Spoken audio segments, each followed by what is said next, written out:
যারা ডেস্কটপ অথবা ল্যাপটপে মাউস ব্যবহার করে থাকেন, আজ আমরা এই মাউসের 4টি গুরুত্বপূর্ণ ট্রিক্স আপনাদের শেয়ার করব, যা আপনার দৈনন্দিন কাজকে করবে সহজ এবং মজাদার।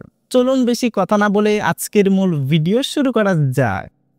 তো ভিউয়ার্স, আপনি যদি একটু লক্ষ্য করেন, আমি কিন্তু একটা ওয়েবসাইটের মধ্যে আছি। এই ওয়েবসাইটের মধ্যে দেখতে পারতেছেন অটোমেটিক্যালি কিন্তু সেটা কিন্তু স্মুথভাবে কিন্তু স্ক্রলিং হচ্ছে। যদি আমি মাউসটা একটু নিচের দিকে সোয়াইপ করি তাহলে কিন্তু স্পিডটা কিন্তু আরো বেড়ে যাবে। সেম একইভাবে যদি আমি আরো উপরের দিকে নেই তাহলে কিন্তু উপর দিকে কিন্তু স্ক্রলিং হবে। তো এই ট্রিকটা আমরা কিভাবে করলাম, চলুন আমরা সেটাই শিখব। তো এটি করার জন্য সর্বপ্রথম আপনাকে কি করতে হবে, এই যে মাউসের যে হুইল বাটন আছে, হুইল বাটনে আপনি একটা ক্লিক করতে হবে।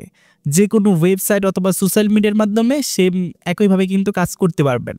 তো এটি করার জন্য জাস্ট আমরা কি করব, যে মাউসের যে হুইল বাটনটি দেখতে পারবেন, হুইল বাটনে প্রথমত একটা প্রেস করবেন। প্রেস করার পর এখন আপনি দেখতে পারবেন হুইল বাটনের যে কার্সরটা, মাউসের যে কার্সরটা, ওটা কিন্তু একটা এরকম একটা আইকনে কিন্তু চলে আসবে। তখন আপনি কি করবেন, এই যে হুইলটা কি করবেন, মাউসটা কি করবেন, একটু নিচের দিকে সোয়াইপ করবেন, তাহলে কিন্তু এটা কিন্তু উপর দিকে স্ক্রলিং হবে। সেম একইভাবে যদি আপনি এই যে নিচের দিকে আরো বেশি নেন তাহলে কিন্তু স্পিডটা কিন্তু আরো বেড়ে যাবে। একইভাবে যদি আপনি উপর দিকে নেন তাহলে কিন্তু সেটা কিন্তু উপর দিকে কিন্তু স্ক্রলিং হবে। তো এই ট্রিকটা আপনাদের কেমন লাগলো অবশ্যই কিন্তু কমেন্টে জানাবেন। মাউসের আমরা দ্বিতীয় নম্বর যে ট্রিকটির কথা বলবো, আমরা যখন যে কোনো ওয়েবসাইট অথবা এমএস ওয়ার্ডের যে কোনো টেক্সট আমরা যখন সিলেক্ট করতে যাই, মাউসের কি করব, যে টেক্সটটা আমরা সিলেক্ট করতে চাচ্ছি এই টেক্সটের উপর প্রথমে কি করব, মাউসের কার্সরটা নেব। নেওয়ার পর রাইট বাটনে কি করবেন, আপনি ডবল ক্লিক করবেন, তাহলে কিন্তু এই ওয়ার্ডটা কিন্তু জাস্ট সিলেক্ট হবে। যদি এখানে রাইট বাটনে মূলত তিনবার ক্লিক করেন তাহলে কিন্তু পুরো প্যারাগ্রাফটা কিন্তু সিলেক্ট হয়ে যাবে। সেম একইভাবে যদি আমি আপনাকে এখানেও দেখাই সেম কাজ, যেখানে জাস্ট আপনি রাইট বাটনে একটা ক্লিক করবেন তাহলে কিন্তু প্রথমত এখানে কার্সরটা আনবেন, দুইটা ক্লিক করলে কিন্তু আমাদের ওয়ার্ডটি প্রথম সিলেক্ট হবে। এবং যদি আপনি এখানে পরপর 3বার ক্লিক করেন তাহলে কিন্তু পুরো প্যারাগ্রাফটা কিন্তু সিলেক্ট হয়ে যাবে। তো এই ট্রিকটা আপনাদের কেমন লাগলো অবশ্যই কিন্তু কমেন্টে জানাবেন। মাউসের মূলত আমরা 3 নাম্বার যে ট্রিকটির কথা বলবো, যখনই আমরা কোনো ট্যাব ওপেন করতে যাই তখন কি করি, আমরা এই যে ওয়েবসাইটের উপর ক্লিক করি, লিঙ্কের উপর ক্লিক করে জাস্ট আমরা লেফট বাটনে ক্লিক করে এখান থেকে open link in a new tab এখানে একটা ক্লিক করি। একইভাবে আপনি কিন্তু সহজ পদ্ধতিতে এখানে কিন্তু লিঙ্ক ওপেন করতে পারবেন।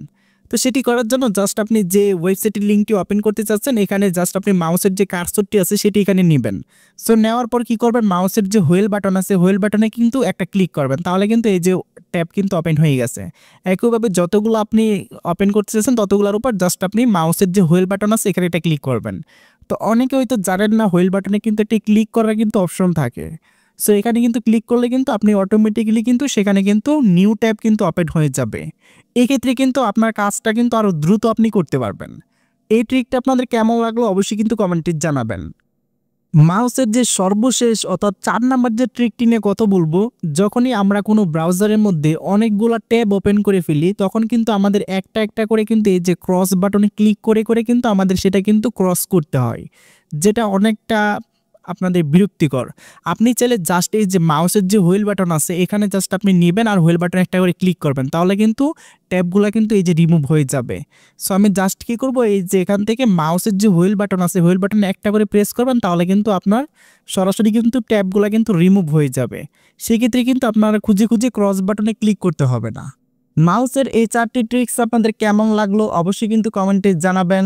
নেক্সটে কোন টপিকের ভিডিও চান সেটাও কিন্তু কমেন্টে করতে ভুলবেন না। তো সবাই ভালো থাকুন এবং সুস্থ থাকুন, দেখা হচ্ছে নতুন ভিডিওতে।